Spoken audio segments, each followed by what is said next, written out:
오늘 아침 올려는 말씀은 요한1서 1장 1절과 2절의 말씀입니다. 태초부터 있는 생명의 말씀에 관하여 우리가 들은 바요, 눈으로 본 바요, 자세히 보고 우리의 손으로 만진 바라. 이 생명이 나타내신 바 된지라. 이 영원한 생명을 우리가 보았고 증언하여 너희에게 전하노니 이는 아버지와 함께 계시다가 우리에게 나타내신 바 된 이시니라. 할렐루야. 오늘 말씀을 통해서 주님의 뜻을 깨닫는 지혜와 기도의 응답을 누리는 은총이 우리 모두에게 넘치게 될 줄로 믿습니다. 앞으로 우리가 살펴보게 될 이 요한 1, 2, 3서는 예수님의 제자 요한이 썼습니다. 예수님께 유독 사랑받았던 애제자 3명이 있었습니다. 베드로, 야고보, 요한입니다. 그 중에 한 명인 이 요한이 요한복음과 이 요한 1, 2, 3서와 그리고 요한계시록의 저자입니다. 이 사도 요한은 누구보다 예수님을 가까이서 배웠었고 예수님의 진리의 말씀을 똑똑히 들었었던 제1세대 멤버였습니다. 이 요한 1, 2, 3서는 소아시아 지역, 즉 튀르키예 서쪽 지역에 흩어져 살아가던 크리스천들에게 쓴 편지입니다. 사도 요한이 에베소 교회에서 사역하며 이 편지를 썼을 것으로 추정을 하고 기록 연대는 AD 90년 전후라고 연구합니다. AD 90년이라면 이 사도 요한이 반모섬으로 유배를 떠나기 5년 전에 쓴 편지라고 하는 것이죠. 이렇게 예수님께서 태어나신 후 90년이 지난 이 AD 90년에서 우리가 기억해야 될 중요한 포인트가 있는데 바로 요한이 예수님과 함께 활동했었던 세대 사람이었음을 생각해보자면 이 요한은 나이가 꽤 많이 들었다고 하는 것이죠. 또한 알 수 있는 것은 예수님과 동시대 사람들은 이제 거의 다 죽었다라고 하는 의미이기도 합니다. 이렇게 이제 교회에서 예수님을 직접 만났었던 그 세대 사람들, 즉 신앙의 거장들은 사라지고 예수님을 뵙지 못한 2세대, 3세대 사람들로만 이 교회가 구성되어져 가고 있었다고 하는 것이죠. 그렇게 예수님을 뵙지 못한 세대가 교회에서의 주를 이루다 보니 어떠한 문제가 생기기 시작했는가? 바로 신앙이 해이해지고 또 진리의 내용이 와전된다고 하는 것입니다. 이 진위 여부를 증명해줄 또 변증해줄 제1세대 증인들이 이제는 거의 없기 때문이죠. 그렇다 보니까 교묘한 이단들이 또 득세하기 시작합니다. 그래서 예수님의 제자 가운데 유일하게 살아남았던 이 사도 요한이 그 노년에 급하게 이 요한 1, 2, 3서 편지를 쓴 것이죠. 얼마나 급했으면 오늘 본문 1장 1절에서 아무 설명도 없이 갑자기 우리가 들은 바요, 눈으로 본 바요, 자세히 보고 우리 손으로 만진 바라 라고 기록을 합니다. 즉 나는 예수님을 봤다. 나는 그분의 말씀을 직접 들었다. 내가 만져본 이 육신으로 오신 예수님은 영이시기도 했지만 우리처럼 몸을 입고 오신 분이 맞다 라고 지금 강조하고 있는 것입니다. 이렇게 1장은 성육신하신 예수님이심을 증언하고 있는 장입니다. 사도 요한이 이 편지를 쓸 당시 이 유행했던 종교 사상이 있었는데 바로 영지주의 사상이었습니다. 영지주의 사상이 소아시아 지역, 즉 터키 서쪽 지역을 뒤덮기 시작하는데요. 한자적으로 영지란 신령할 영, 그 지혜 지입니다. 이렇게 신령한 지혜라고 하는 그 의미의 사상이 기독교의 진리와 결탁되면서 어떤 변이를 일으켰는가? 예수님은 사실 영으로만 오신 분이셨고 육신으로는 오신 분이 아니라고 하는 내용입니다.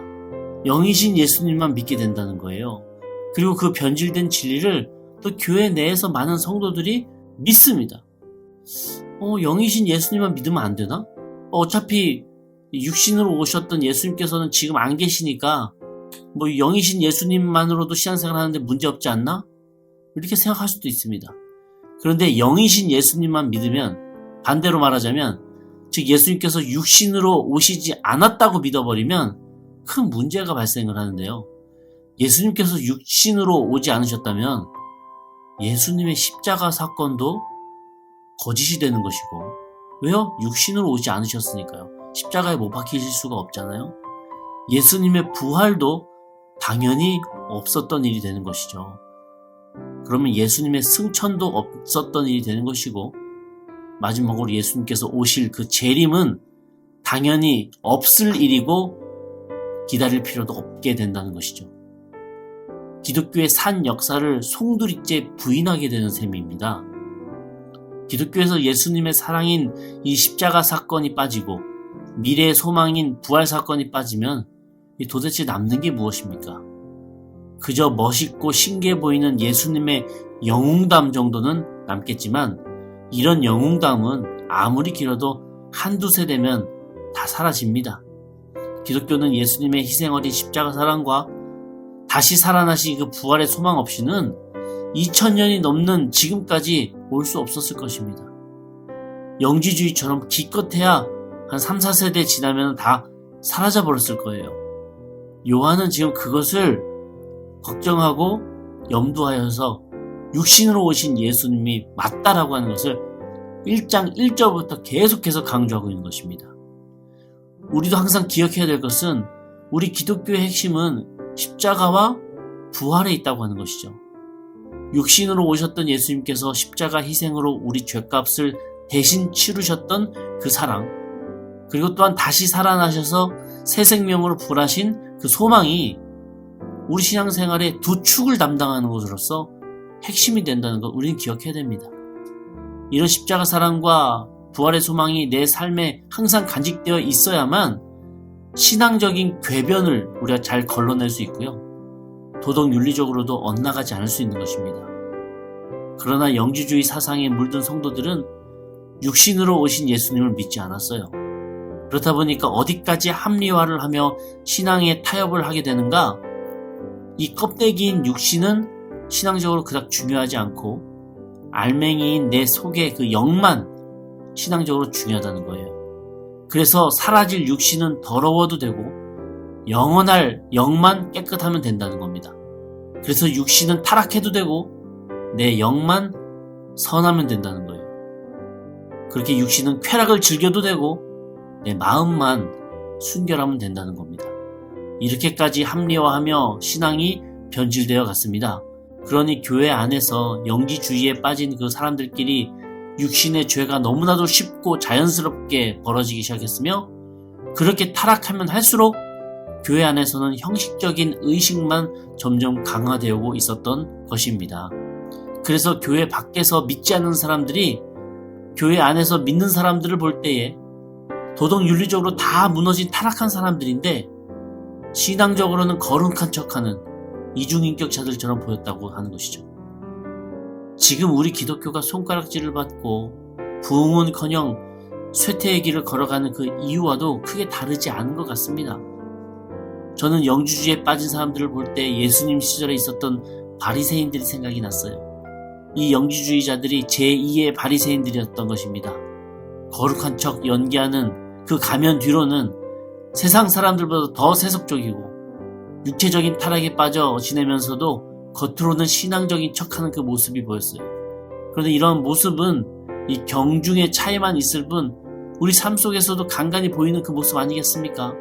오 주여, 오 주님 이라고 통성으로 기도하지만 그저 로봇처럼 읊조리는 반복일 뿐 간절히 주님을 찾을 줄도 모르는, 어떻게 찾아야 할지도 모르는 그 모습이 바로 내 모습이었고 껍데기뿐인 이중인격적인 신앙의 모습을 반성해 보았습니다.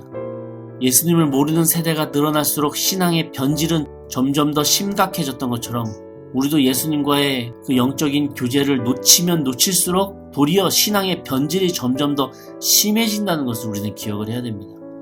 우리 성도님들께서 어떤 일이 있어도 3절에 나와 있는 것처럼 이 사귐이라고 표현된 예수님과의 그 영적 교제를 게을리하지 않는 주님의 자녀 되시기를 기도하겠습니다. 그런 빛되신 예수님과 사귐으로써 우리 역시도 이 어두운 세상에 빛된 존재로 살아가는 주님의 자녀가 될 줄로 믿습니다.